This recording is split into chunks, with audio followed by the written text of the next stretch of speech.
And welcome back, everybody, to episode 102 of the Marvelite podcast, or as Mikey would put it, Marvel Yeet podcast. I am your host this week, Luke, and I am joined with William.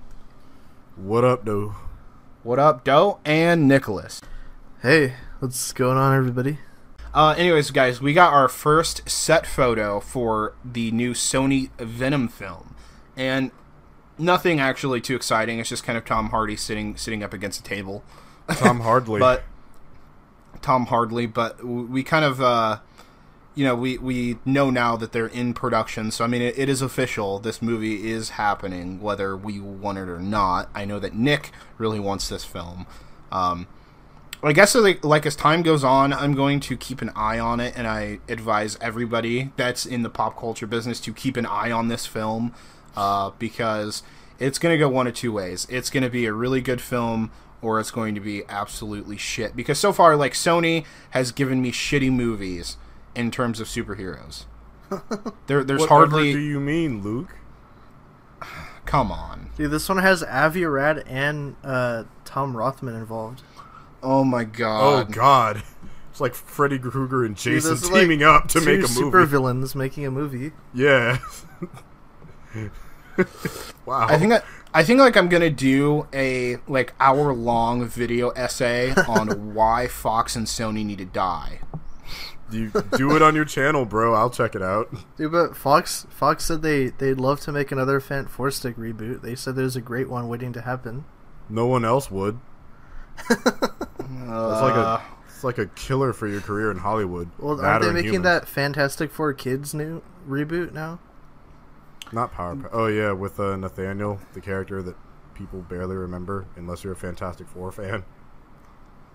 Yeah, it just sounds like dude, I'm hyped for Venom though. This set photo looks cool with Eddie Brock there, and yeah. I'm trying to figure out how they're getting this cast together because they have good actors. So is this film going to take place outside of every single other continuity?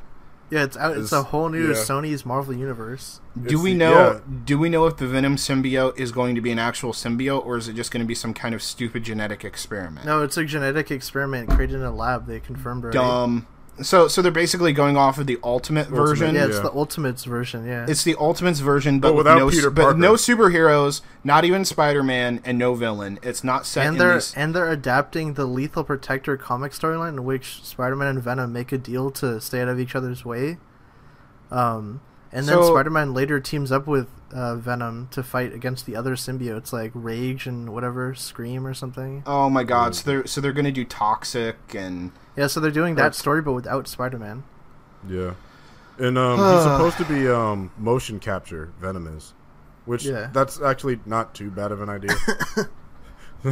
Yeah, because CGI now is amazing. I don't know, it's weird, because they'll do stuff right, and they'll do stuff that's, like, left. I don't know if it's wrong, but it's left.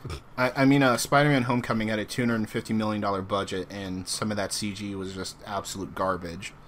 Yeah, yes, it did. No, honestly, I can honestly say some of the CGI in TASM 2 was better than that. Oh, like that opening scene where you see the ripple on his suit. Yeah, TASM 1 too. Without they a had doubt, better CGI, and that's why I'm confused. I'm like, Spider-Man 2. There's no argument. Homecoming had ILM. How did you mess that up? And you guys are hearing this come from me. There's literally no argument that the TASM 1 and 2 CGI was far superior than Spider-Man Homecoming CGI. They're just without a doubt. It just looks bad. I'm sorry.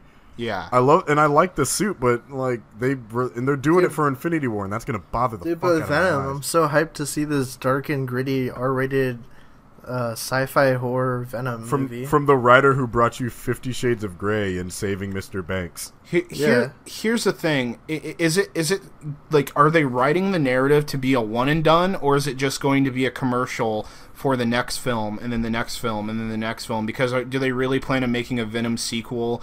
And if so, what kind of characters are they going to bring in for that? They said Venom could appear in other Spider-Man spin-offs. Like what? They had a name. Are they gonna do a Spider-Gwen movie? Are they gonna do a Gwenpool movie? Or like they might. They're doing Silver and Black and Nightwatch so far. Oh yeah. So Silver and Black still in pre-production. They have a director. They have so writers. They basically scrap the idea of doing Sinister Six and they say, hey, let's just reboot our Sony Marvel universe with nothing but villains and have them be anti-heroes instead of villains. It's like, oh my god. Honestly, it would be goddamn hilarious to see like a Sinister Six made up of anti-heroes that were formerly villains. Here's the thing. That could work in theory, but it's Sony. So now it's just kind of like watching a bunch of trains about to hit a collision in the middle of a road. And you're just kind of watching with popcorn. It's like, I want to see how this goes down because they have good talent behind it. I don't know where they're getting them from. Remember in TASM 2, the post-credit scene was the X-Men Days of Future Past teaser. Oh, yeah, and people got confused. They're like, wait, Spider-Man's going to be in Fox? It's like, no, it was just a weird deal between Mark Webb to get out of a contract. Yeah, that was so weird. But going back to Venom, though, I'm hyped. Directors did Zombieland, too, so I think it could be cool. I'm hyped for Silver and Black. That's going to be the movie to watch.